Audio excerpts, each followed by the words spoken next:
EU officials may be forced to begin checking goods on ferries travelling between Ireland and France as the current impasse over the Northern Ireland Protocol is not resolved, a Brexiteer has said, and former Tory MP Mark Reckless, now a member of the Welsh Senedd, has said the prospect should focus minds in Brussels, pointing out that in such circumstances, it would cease to be the UK's problem. Mr. Reckless, the former Tory MP for Rochester and Stroud, was speaking after Irish broadcaster RTE quoted unnamed EU diplomats as acknowledging the possibility of a radical new approach to checks in the face of ongoing difficulties carrying out checks at Northern Irish ports. One said, member states are very serious about the internal market, and if there's a loophole in Northern Ireland which is too big, then, of course, something might happen on the Irish crossing between Rosslare and Cherbourg, but that is pre-empting a discussion which is not really being had.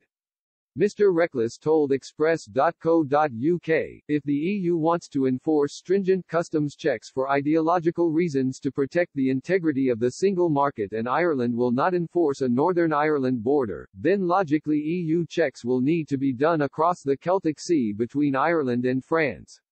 It appears from the RTE reporting that EU officials are increasingly recognizing this. Such an outcome would not be in the bloc's interests, but neither would it be the UK's responsibility, Mr. Reckless, a member of the Abolish the Welsh Assembly Party, pointed out.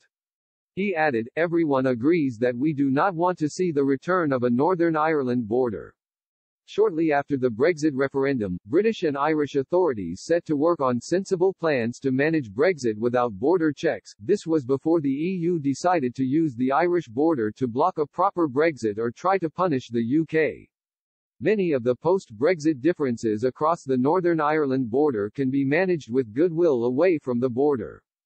Widespread physical checks or extensive form filling should not be needed, given the relatively small amount of trade affected compared to the size of the EU. Mr. Reckless stressed, the UK may be willing to cooperate with the EU to allow some checks across the Irish Sea and in Northern Ireland ports, if they are willing to do this pragmatically and with a light touch proportionate to the true risk of this affecting their overall trade. If that cannot be agreed, then the Northern Ireland Protocol cannot work.